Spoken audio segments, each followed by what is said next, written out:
Estem d'estrena. Badalona Comunicació ha renovat la seva web coincidint amb el 25è aniversari de la televisió de Badalona.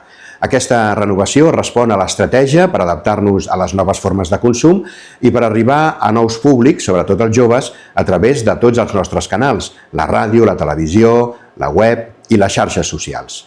Es tracta d'un veritable hub digital on concentrem i integrem millor tots els nostres canals amb una navegació més àgil, fàcil i visual. Amb un sol clic podem accedir ràpidament a l'emissió en directe de la ràdio i la televisió i a tots els nostres continguts, programes, notícies, entrevistes, col·leccions temàtiques, el servei a la carta i a les nostres xarxes socials. D'aquesta manera volem connectar millor amb la nostra audiència, consolidar-nos com una plataforma multimèdia local i donar més sentit a la nostra missió de servei a la ciutadania com a mitjans de comunicació públics de la ciutat de Badalona. Recorda bdncom.cat. Entra-hi i descobreix la nova web de Badalona Comunicació.